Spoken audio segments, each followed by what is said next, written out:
আমি এবং আমরা যারা কারাগারে ছিলাম, আমি শিমুল বিশ্বাস আরো সব নেতৃবৃন্দ, 6 তারিখে আমরা মুক্ত হয়েছি। 5 তারিখে শেখ হাসিনার পতন, তারপরে মুক্ত। আমরা আগের দিন পর্যন্ত 5 তারিখের আগের দিন পর্যন্ত রিমান্ডে ছিলাম এবং আমরা জানতাম না আমাদের ভাগ্যে কি আছে। শেখ হাসিনার পতন না হলে আমাদের অধিকাংশের গলায় ফাঁসির দড়ি চলত। এক ভয়ঙ্কর বিপদের মধ্যে দিয়ে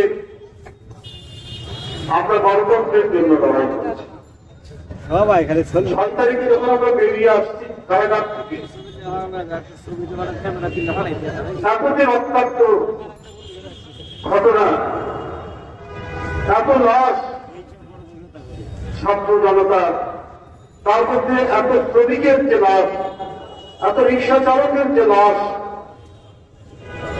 শেখ হাসিনা তাদের যে জীবন কেড়ে নিয়েছেন, লাশ ফেলেছেন, এটা পরবর্তীতে জানতে কথা। যাত্রাবাড়ি থেকে শুরু করে এই অঞ্চলে যখন যায়, বিভিন্ন বস্তি এলাকায় এই মানুষরা তো ভালো জীবনযাপন করতে পারে না। ওদের ইনকাম অনুযায়ী, তাদের আয় অনুযায়ী তো তারা পেট ভরে খেতে পারে না।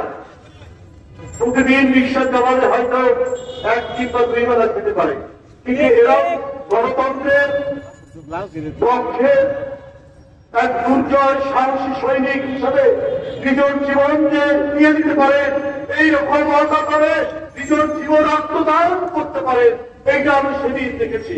সেই বাসায় বাসায় একদিকে দেখেছি কান্নার রং, আরেকদিকে দেখেছি ওই পরিবারের কি অদম্য সাহস, কি আত্মপ্রত্যয়, যে তার স্বামী মারা গেছে, তার সন্তান মারা গেছে, কিন্তু তারপরেও তার যে সত্যের জন্য, তার যে ন্যায়ের জন্য লড়াই করেছে, সেইটা আমরা দেখেছি প্রস্ফুটিত হতে।